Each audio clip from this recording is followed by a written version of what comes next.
From the New York Times, I'm Zolan Kano-Youngs, filling in as host. This is The Daily.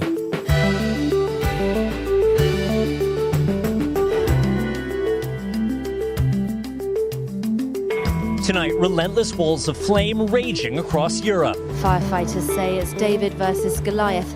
A week after it started, they're still struggling to contain massive wildfires burning out of control in France and Spain. This summer, wildfires have been raging across Europe, with France and Spain particularly hard hit. More than 360,000 residents and tourists have now been evacuated. It feels like we're in a war zone, the words of one woman living near Bordeaux as flames get ever closer. Hundreds of thousands of acres incinerated, villages destroyed, and entire communities upended by the fires. Police come and started screaming in the neighborhood like, you have to get out, you have 20 minutes, evacuate.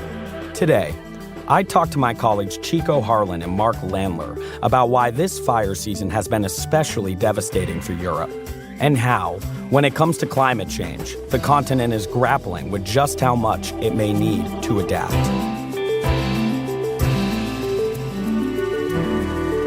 It's Thursday, July 30th.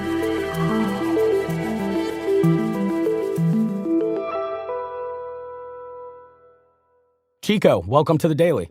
Thank you so much for having me. Of course, this is your first time on the show. It is. Well, I am glad to have you here. You're the global climate correspondent at the New York Times, and you're based in Europe. So help us make sense of these fires that are sweeping across France and Spain.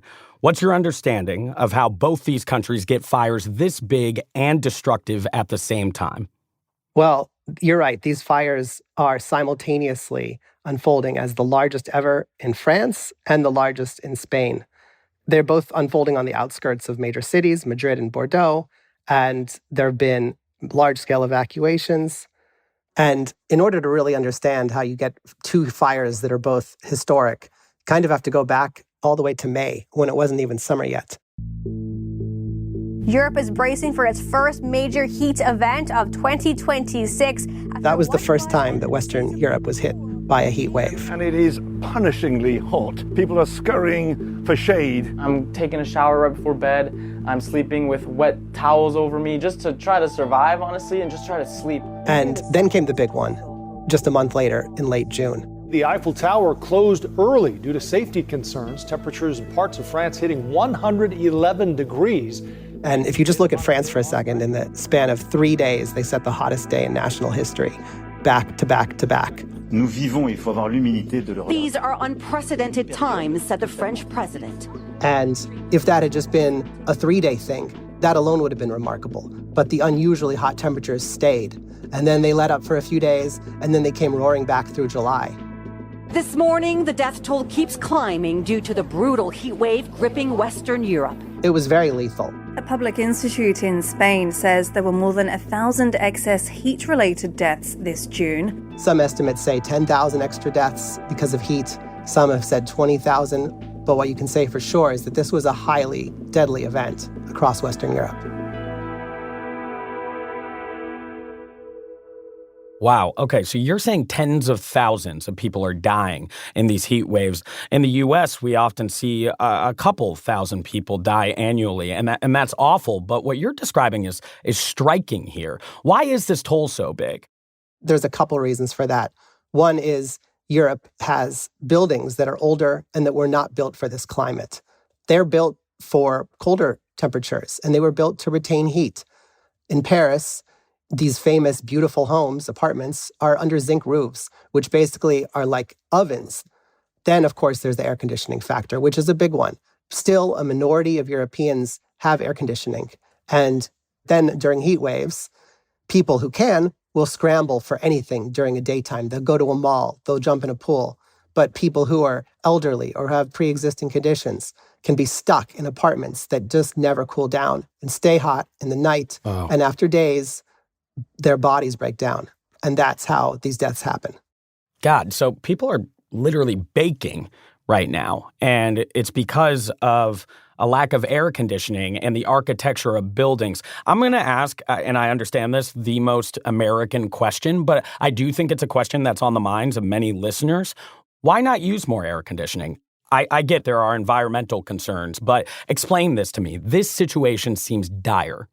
Well, it just requires money and time. And in some cases, the design of the buildings presents a problem for installing air conditioning. There's also widespread in France, especially a philosophical opposition to air conditioning. But you have to remember that the idea was, look, this intense discomfort is a couple nights a year. Like, we can deal with it when it gets bad. The rest of the year, there's no need for air conditioning. What's happened this summer is that these periods of discomfort, and now deadly discomfort, are lasting for weeks, not just a couple days and go away. Okay, so I just want to zoom out. Why is it so much hotter? Obviously, climate change, I assume, is a big part of this answer, but just explain what is making this heat wave so acute in these particular areas. Climate change is the global answer, but there is a more Europe-specific answer too, which is how climate change is playing out there. A big part of the reason that Europe is warming faster is because of proximity to the Arctic. The Arctic is the fastest warming part of the whole planet. And why is that? It's because this place that had snow cover and ice basically was like a white reflecting sheet. And that whiteness is now being lost and gradually turning into more darker surfaces, dark waters, places where there's no longer ice or snow. And now, whereas the sun used to bounce back up, now that radiation and heat is being absorbed into the waters. You can think of it like a t-shirt on a hot day. We wear a white t-shirt, it bounces back the heat. You wear a black t-shirt. You're extremely hot. Yes. Right. And right now, the Arctic is that black t-shirt. And that is causing these ripple effects. What it adds up to is that Europe has been warming by about 0.5 Celsius, which is almost a degree Fahrenheit, per decade. That doesn't sound like a big number, but you spread that out and aggregate it over a couple decades, and all of a sudden you have a climate that feels different than even what you remember 20 years ago. Okay, so let's talk about these fires. We've got this intense heat. Is it as simple as that? It's a lot hotter, so things will burn more easily? It is pretty straightforward, and that's especially true when heat lasts for a long time. There's a big difference between a one-day spike and a spike that goes on for weeks. And there are other factors at play, too, that are a little bit more in the background. I mean, one is just depopulation of rural areas, more intensification of agriculture, but smaller plots of farmland that are being used. And so more of Europe is being overtaken by forest. And that is definitely what happened in this part of southwestern France. That area that's burning used to be swampland. And in the 19th century, the government planted pine forests there. And these monoculture forests, as they're called, often burn more easily than ones that are mixed. This is the kind of decision that's not so consequential when France has the climate that it had historically. But you combine that with what's changing because of climate change, and all of a sudden having pine forests becomes a huge liability. Okay, so they planted a bunch of trees. And in the process, it seems like they inadvertently created a tinderbox. That's right. And I think the conclusion that you get from that and from so much else that you're seeing here is that Europe simply had built itself up in the natural world and in the physical world for an environment that no longer exists. You just think about the cities alone and the consequences and problems that can come from thinking about how do we make the cities more livable during periods of intense heat. And indeed, like Paris has been a pretty good example of a place that has gone all in on trying to better equip itself by cutting the number of vehicles in the city, by expanding green space. All these things have essentially made Paris the best in class example in Europe. And yet, these heat waves are still extremely deadly. So this is where you start to see these compounding challenges add up. And the bigger point is that this is a global problem, and Europe is at the mercy of the bigger emitting countries, China, India, the United States, not to mention fast-growing developing countries where there's huge energy demands, and those demands will continue to be growing. So these are the places that are going to be determining the trajectory for the world with their decisions. How much solar, how much coal? These are really complicated questions, and at stake is how quickly we change the industries and societies we built up based on fossil fuels. So that's not a question where Europe has primacy to make a determination, and it is the definition of a global issue.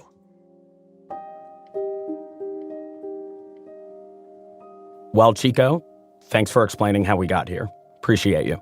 Happy to do it. Thanks. After the break, I talked to my colleague Mark Landler, who is on the ground in France, about how the country is reckoning with the toll of these disasters.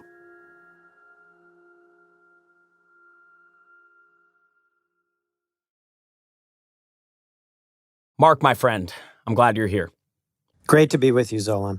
We just talked to Chico Harlan about how we got to the point of this record heat wave and subsequently these devastating wildfires. But you, sir, are bearing witness. And I want you to tell me what you have seen. What does it look like from the ground in a place like Bordeaux?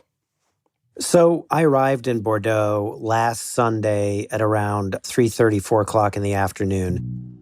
And that was a particularly bad day because the wind was blowing from the west to the east. So all the smoke from the fire was blowing directly over the city from a distance of about 20 miles away. So as the train pulled into this very beautiful old soaring station, there was a really apocalyptic scene, a sort of a deep yellow-orange cloud that was sort of hanging over the entire city. You couldn't see the sun. It really had blotted out the sun. The spires of the cathedral, which are a real landmark in Bordeaux, you could sort of barely pick them out in the distance. And then when the train pulled in and we all stepped off and walked down the platform, you instantly smelled this kind of deep, smoky smell in the air. And then as you walked out of the station and into the street, you actually began to see before your eyes these tiny pieces of ash floating in the air. And you instantly felt it in your throat. You felt it on your eyes. It was like walking into a sort of a very dystopian kind of landscape. And it sort of very instantly brought home that this is an atmosphere in a city that was in a lot of distress. Okay, you're at the train station. You're going towards Bordeaux, but I'm imagining most of the people that you're seeing, they're trying to get out of Bordeaux. They're trying to flee the area, right? There were a lot of people in the station making plans to leave the city. My goal was to get as quickly as I could to one of these huge evacuation centers that had been set up around the city to accommodate people who'd been forced to flee their houses. So that was my first sort of destination as I began reporting the story. Okay, so you're at the evacuation center. Tell me about the stories you heard while you were there.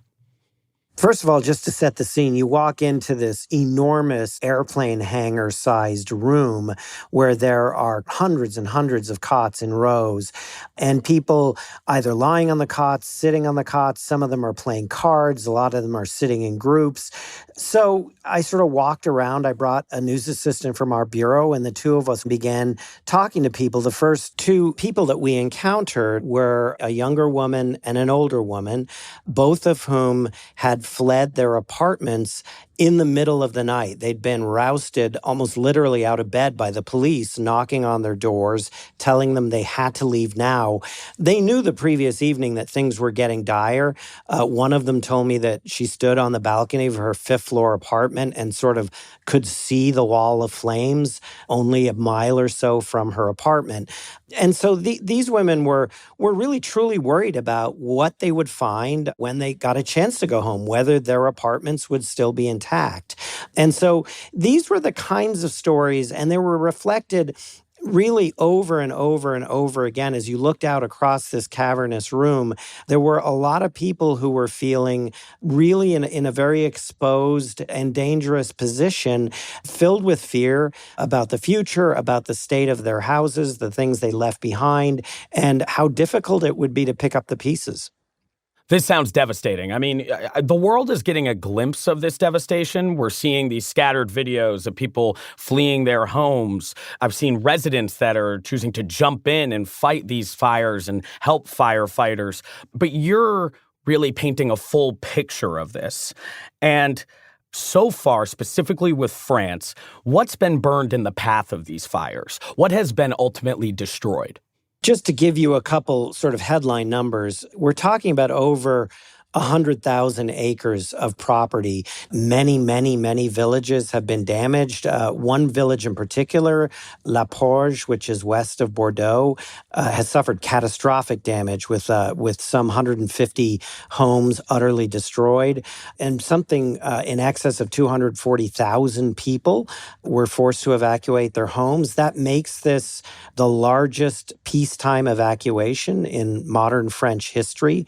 And so we're really, talking about a magnitude of natural disaster that may be familiar to people in other countries, but in France, it is really, truly something that no one has ever seen.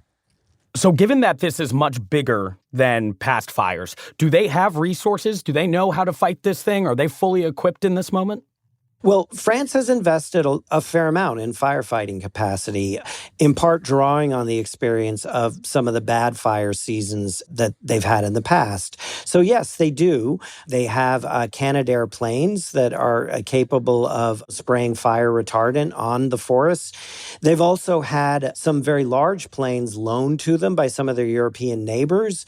So there are a great deal of resources in the region, but it has to be said, despite all that power they're bringing to this, the fires continue to burn out of control. So it's a pitched battle. They're bringing a lot to it, but it is, far from under control yet. And we often see that there's real challenges when it comes to these responses to wildfires about where to prioritize your resources, right? Have there been some of those points of tension when it comes to this response? Well, yeah, there have. And the reasons for that are that the region around Bordeaux has a lot of different sort of elements to it. Okay. There is a peninsula out by the ocean that's called the La Frère Peninsula that is very popular with holiday makers, and people have vacation homes out there. There are already some complaints from residents of this little town I mentioned, La Porge, which was so heavily damaged that they were sort of essentially left to fend for themselves, and that other areas, perhaps more economically advantaged areas, had more protection. We haven't confirmed those reports yet, but Sure. Those are the types of things that you're beginning to hear about. Then much closer to town, you have a series of very sensitive military installations where French companies manufacture components and propellant for the nuclear missile arsenal of France. Wait, time out. I'm sorry. That we're talking about, when I think of Bordeaux, I definitely think of the wine industry. I think of tourism. You're saying that there's actually a nuclear facility in this area as well that could be in the line of these wildfires? That seems terrifying. Yeah, I'm going to get to the vineyards. Don't worry about that. But yeah, there are, in fact, factories that make rocket fuel not far from Bordeaux and which lie in the path of these fires. So you can imagine that for the authorities, the top priority is preventing the fires from getting close enough to these factories that it would raise a question about causing explosions, because that would, of course, take this into a very, very different magnitude in terms of a civil emergency. I would say so. Okay, so that's obviously a concern on its own. But let's go back to what you mentioned before. Let's get back to the wine. We know this is something that's incredibly important to the local economy in this region. So tell me how the fires are impacting the wine industry, the vineyards in this area. It's an interesting question, and the answer might surprise you a little. None of the vineyards so far have been directly affected by fire. Really? And there are a number of reasons for that. Part of it is geographic. A lot of the wine industry in Bordeaux is actually on the east side of the river, and the wildfires are on the west side of the river, and indeed on the west side of the city of Bordeaux. Okay, so it's got a buffer right now. There is a buffer. There is also a separate issue, which is that vineyards can often act as a fire break, because the nature of vineyards are there's very little brush, they're very well tended, the soil around them tends to be fairly dry, and as a result, they aren't a particularly great accelerant for fires. So the long and short of it is, No vineyard has erupted in flames during the course of these wildfires. But that isn't the end of the problem for the wine industry, because what has happened is that the vineyards, like the city itself, have been covered with this very dark, smoky cloud. And the big question, and it's an unresolved one so far, is whether the smoke will hang over the vines long enough to permeate into the grapes themselves. And if it does do that, will it leave this vintage, when these grapes are harvested, will it leave this vintage with a kind of a smoky taste that could actually ruin the vintage were it strong enough? I just want to clarify, if what you're describing actually happens, this isn't just like a blow to wine lovers. Like, this would be a major economic blow to the region, no? Yes, it would. I mean, wine is one of the most important industries for Bordeaux. It's also the industry that has put Bordeaux on the map. Sure. And even before these fires, the wine growers were facing a confluence of problems. President Trump's tariffs on French wine, an issue that you know well, Zolan. Of course. And not just the fires, but successive summers of extreme heat, which have changed the harvest cycle. They've also changed the nature of the grapes in a way that makes it harder to produce the kind of finely balanced wine that Bordeaux is so famous for. So I think the people who live there recognize that the natural habitat that they live in is no longer well suited to the kind of climate that they now face. This is just a much more hostile and unforgiving climate, and one for which they're not particularly well suited, and one that will make it harder for them to make a living the way that they have for generations. What you're describing is a longer-term struggle. There might be those who are waking up and asking, what the heck is going on? How did we get here? But you're more so saying there's been a series of steps over years that brought us to this point. And I know we're talking about Bordeaux right now, but I should note there's also fires in Spain, devastating fires. We're seeing this heat wave impact the European region more broadly. And then I guess the question is this a tipping point? Not just for Bordeaux, but for the country or even Europe in general? Well, as I'm sure Chico said earlier, Europe is in a particularly exposed position because it's warming faster than any other continent on the planet, and because it is not suited historically to these kinds of dry, hot climates. I think that Europe is facing a moment where people are really saying to themselves, we can't keep living the way we have. It simply doesn't work in the world that we are now entering. And this comes at a time when, at a European level, there's quite a lot of backsliding on the ambitious targets that Europe set for making its economies a net zero. That is, taking out as much greenhouse gases as they are putting into the atmosphere. Climate policy has become controversial, particularly on the political right in France and other countries. And so even as the evidence grows ever more dramatic of the changes to climate and the impacts of those changes, the political will to really confront climate change head on has actually weakened somewhat. And that's a real paradox. This is fascinating. I literally think of France as a leader in this area. Paris Climate Accords, right? Why are we seeing this shift when it comes to the public? Well, there are a number of factors, the most important of which is the economy. Economic growth has been sluggish in France and other European countries. There's also a great deal of energy insecurity as a result of the war in Ukraine and, more recently, the closing of the Strait of Hormuz. Of course. And in that kind of anxious environment, having a very aggressive green policy, net zero targets, seems to many like a luxury that Europe can't afford right now. Right. On one hand, you're describing a situation where economic anxiety is trumping all. It's shaping the public's attitude towards some of these ambitious goals when it comes to the climate. On the other hand, this region is burning right now. And this would be the exact right time to recommit to some of these policies and goals.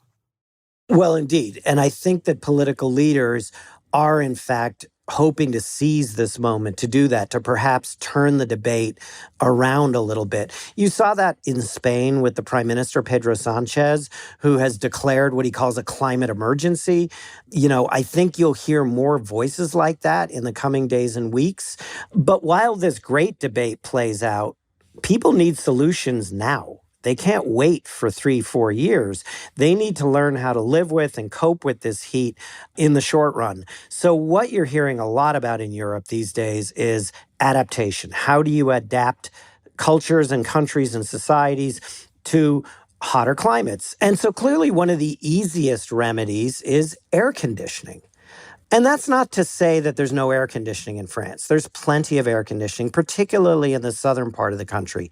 But as a general principle, France has moved more slowly and more reluctantly toward the widespread use of air conditioning, particularly in homes.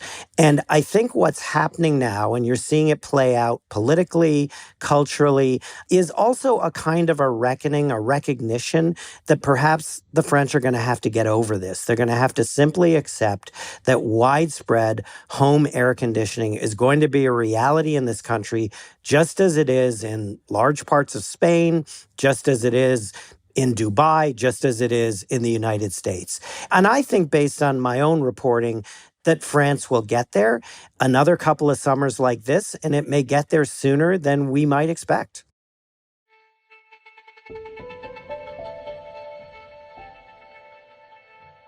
I think that for the moment, at least, Europe is caught in a situation where it's going to be thinking much more short-term about how do you cope with the next month, 2 months, and then let's address that epic issue of can we get back to some really ambitious net zero targets.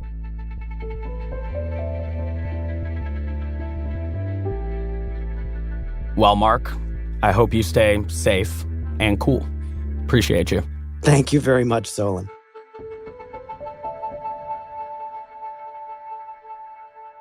We'll be right back.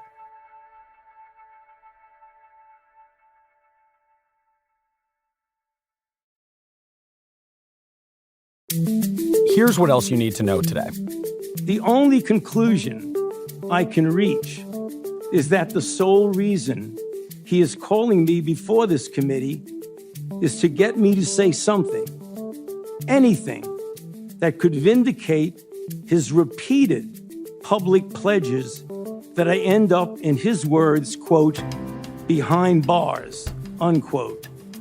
Appearing before a Senate committee on Wednesday, Dr. Anthony Fauci, the face of the government's response to the COVID pandemic, accused the committee's Republican leader, Senator Rand Paul of Kentucky, of being on a crusade against him and refused to answer any questions.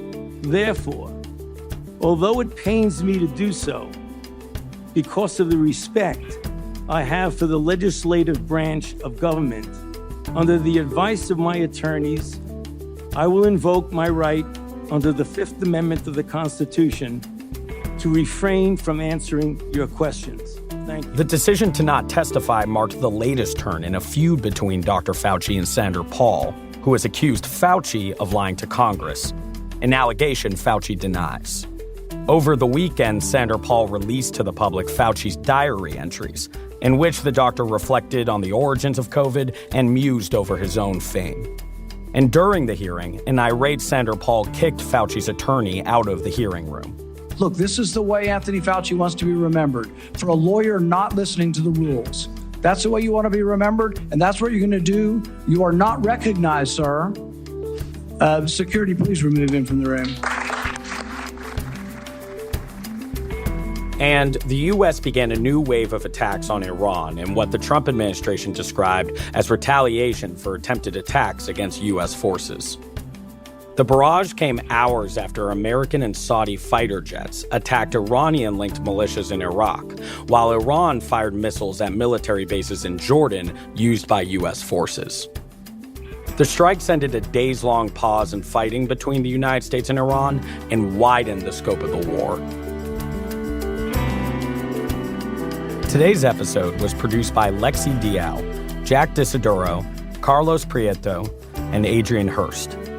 It was edited by Devin Taylor, with help from Paige Cowett.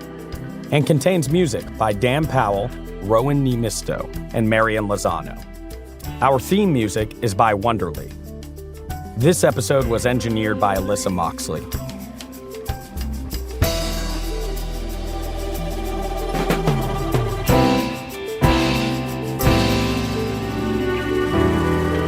That's it for The Daily.